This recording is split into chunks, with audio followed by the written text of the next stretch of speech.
Presidential debate. The Republican Party. We all know what it is, whether you like it or not. They're anti-big government, pro-business, have conservative ideology, and their main demographic are white Southerners.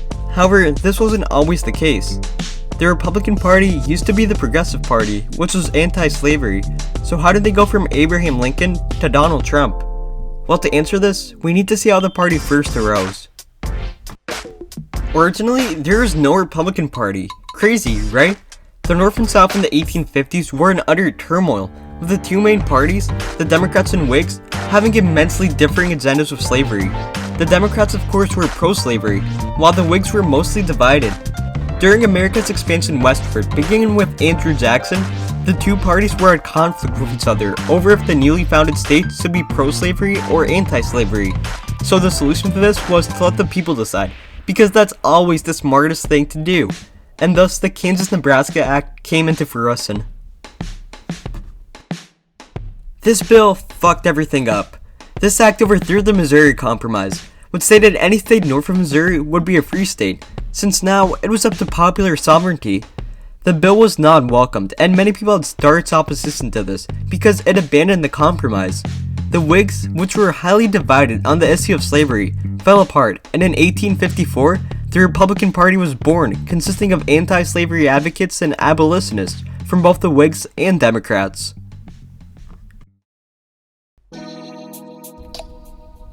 The Republican Party experienced vast success in only a short time, with their first president, Abraham Lincoln, being elected in 1860. Abraham Lincoln, believe it or not, was a moderate and was pro-anti-slavery, not pro-abolitionist. Back then, being an abolitionist was very rare and anti-slavery was more popular.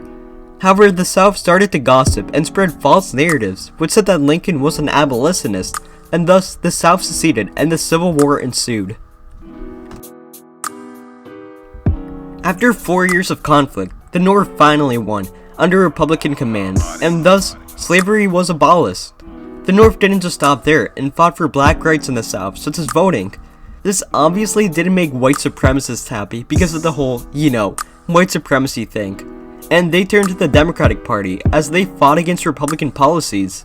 However, the Democrats were still relatively weak compared to the Republicans, and thus the era of Republican dominance came in. From 1860 until 1932, Republicans were the shit. Everybody talked about them, everybody liked them. They were the popular kids down in Capitol Hill. They got a new slogan, the GOP, which stood for Grand Old Party, and their mascot became the elephant because of how strong their party was. During William McKinley's presidency, they started to truly define their identity of being the cool, pro-business, anti-big government, conservative party. However, the very thing that made them famous, that being the abolition of slavery, suddenly started to be put on the back burner. Meanwhile, the Civil War made many northern businessmen very rich, and they started to accumulate vast amounts of wealth. They used this money to influence politics and gain leadership in it, and wanted to preserve their power for as long as possible.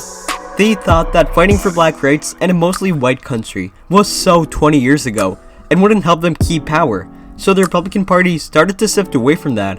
In 1870, Republicans gave up trying to reform the South because of how they were resisting their policies and basically handed it over to the Democrats. However, they didn't stop completely and still fought for black rights, like passing the 13th, 14th, and 15th Amendments, which wanted to give equality to recently emancipated slaves. Although some Republican presidents, like Theodore Roosevelt, tried to sway away from this ideology, the Republican Party persisted with it. During this time, the party took shape as the party of businesses, and Democrats as the party of the people, which persists on to this day. Because of their ideology of being pro-business and having a lack of regulation on them, this led to the stock market crash of 1929 under Herbert Hoover, which led to the Great Depression. And, well, it was pretty bad.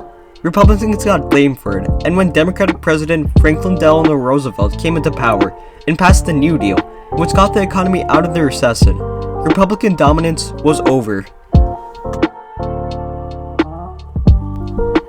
For the next 40 years, the Democrats now got their revenge and became the shit due to their ideological change and becoming the Progressive Party. Everybody loved them. They couldn't get enough of them. Now they're the popular kids down in Capitol Hill. However, the Republicans didn't take any days off and continued to grind every day and more firmly establish their ideology of being anti-big government, pro-business, and possessing conservative ideology. Race was still an issue of divide in America during the 50s and 60s, being highlighted with the Civil Rights Movement. Segregation and racism were and still are huge problems in America that up until that point had been largely ignored. Lyndon B. Johnson of the Democratic Party signed the Civil Rights Act in 1964, which tried to end segregation, while opposition Republican presidential nominee Barry Goldwater opposed it since he thought it expanded government power too much. Republicans have completely abandoned the thing they founded their party on, and a massive switch-up takes place. Primarily, all African Americans switched to the Democratic Party, while practically all Southern whites became Republican, since they thought the federal government had too much power, and their views on abortion rights and school prayers aligned to that of the Republican Party. The party then started to pick up some momentum, and in 1980, elected Ronald Reagan. Reagan's Republican Party began to shape what would eventually become the modern Republican Party, as he fought for business interests, lower taxes, and traditional family values. Now, the two parties have been clashing with one another, with not one of them having absolute dominance. Even though America has become a more diverse country throughout the years, and the Democrats have been reaping the rewards of minorities, the Republican Party is seeing some success. However, the Republicans are at a conundrum right now, as the country becomes more diverse. Now their southern white voters aren't enough to win elections anymore, and it is necessary to also try to get minorities to vote for them. In 2013, key Republican senators came together and made a bill to make it easier for undocumented immigrants to gain a path to US citizenship, but this was confronted with rage from their supporters. Now, the Republican Party needs to reform more than ever, but their supporters aren't allowing them to do that. The Republican Party is currently at a crossroad, with there being two forces, the traditional Republicans and Trump's Republicans. These two forces have stark contrast, and are constantly fighting with each other, and it seems like neither of them will conform to the other, even after Trump's loss in the 2020 election. Donald Trump will end up being one of the most consequential presidents in history for his polarization of the Republican Party. It looks like Trumpism will continue to play a major role in the Republican Party for as long as Donald Trump is in politics, and might even stay for the long run and eclipse the traditional Republicans.